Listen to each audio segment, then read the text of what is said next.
Hey, Chicago Bears fans, I'm your host, Harrison Graham. You can follow me on Twitter at HGrahamNFL. 2 videos in one day. Buster Skrine has been released, or he will be very, very soon.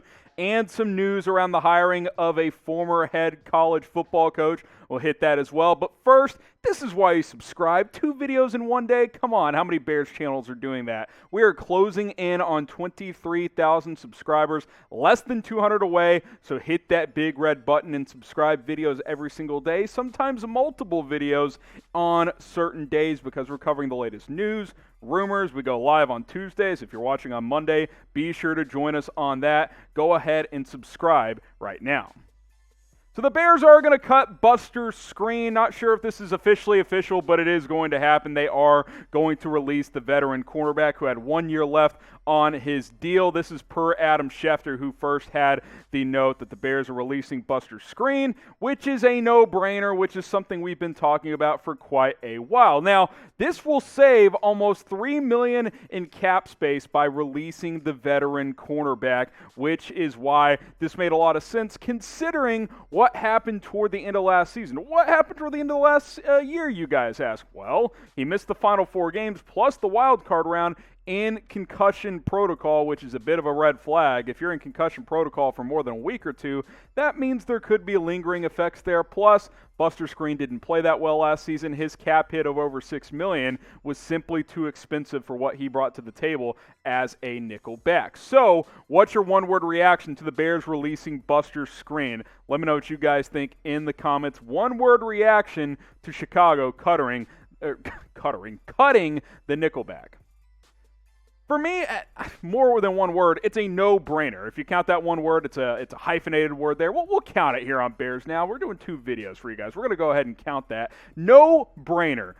I like Buster Skrine, decent nickel, but $6.1 million for an average nickel? No thanks. That's too expensive for me, especially with the concussion issues he had late in the season last year. Did some good things in his 2 seasons, had 66 tackles last year, had 3 pass breakups in 2020, but he was starting to get beat more often than not. The concussion problem floated late in the year, and guys like Kindle Vildor and Duke Shelley were able to get some experience, so I think they will just simply go in a new direction there. And we've talked about it as the Bears continue to search for a veteran quarterback and bolster their offensive line. Making moves like this is what you have to do to clear some cap space. I wish Buster Skrine the best. I think he'll latch on with a team somewhere if he, assuming he gets fully healthy and whatnot, but it's not going to be with the Chicago Bears as ESPN's Adam Schefter initially reported. Now, you look at some of the internal options as you kind of take a look at the depth chart here. Obviously, Kyle Fuller, Jalen Johnson, if they're both healthy and on the team, those will be your outside corners. Right now, Duke Shelley's your starting nickel. He played the past few games of the 2020 season, played okay, actually fairly well, I thought, against the Saints in the wild card round. We'll see if he's ready for that role. Kindle Vildor, last year's rookie, could be an option there as well. We'll see if the Bears re-sign a guy like Artie Burns, who missed all of last season with a torn ACL. A couple of other options there, maybe Trey Roberson. We will have to wait and see. All we know is it's not going to be Buster Skrine, who will now hit NFL free agency at the age of 31. And again, the Bears are a team that have a lot of cap money allotted to several players. They needed to clear some space if they want to be serious players in free agency, especially at the quarterback position. If they're going to trade for one, sign one, whatever the case may be, letting Buster Skrine go was a no-brainer at the end of the day. So you guys obviously know that I think this is a good move, but I'll let you guys weigh in. Type G for a good move, type B for a bad move. What do you guys think of cutting Buster Skrine? I'm going to type my G, but go ahead and let me know what you guys think in the comments.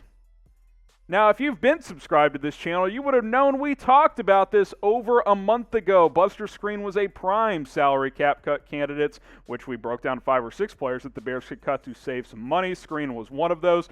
We do all kinds of videos here on Chicago Bears Now. 10 quarterbacks the Bears could sign, draft, or trade for. We did that video recently. We, of course, cover the latest news and rumors, and a lot of it is around quarterbacks. Russell Wilson, hint, hint, nudge, nudge. Could he be an option for the Bears? If it happens, we're going to break it down on this channel. Get caught up to date with everything surrounding the Chicago Bears by just hitting that subscribe button. It's 100% free. Go ahead and join the movement here on Chicago Bears Now.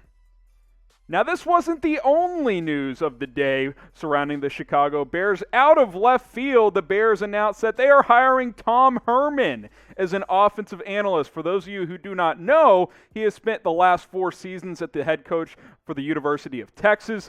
Up and down results there, obviously. He got let go this offseason before they went ahead and hired Steve Sarkisian as their next head coach.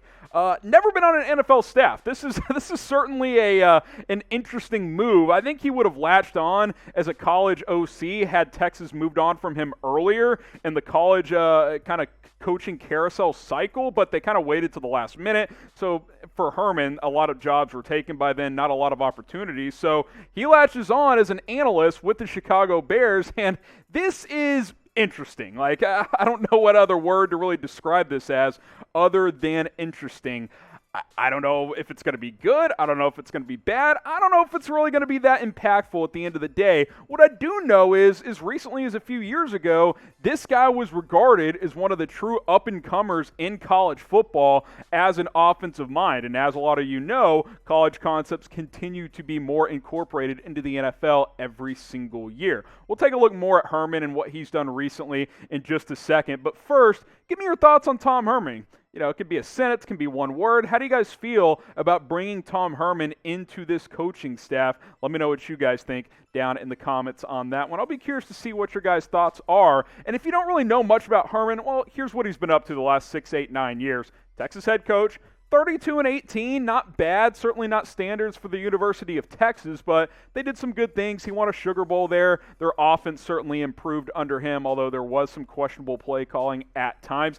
At the University of Houston, he was great, 22-4, really turned that program around. They won a New Year's Six Bowl, one of his seasons there. Then as the Ohio State offensive coordinator for sure in 2014 when they won a national championship with Ezekiel Elliott as their running back, he was their play caller and did some great things with some, not premier quarterbacks, guys like Cardale Jones and J.T. Barrett, who were running the show at Ohio State back then. So he's got a good background as an offensive mind. The problem is things kind of started to go south at Texas his past 2 years. The records were still okay, 8-5 in 2019, I believe 7-3 this year in a shortened season for Texas. Certainly not bad, but not great by any means. And a lot of players, especially former players of his, once they cut him loose in Austin, really liked the move. So there was not a lot of, I guess, chemistry with Herman and some of the players in Texas is probably the best way to put it. He didn't really connect super well with a lot of the players he had there at Texas.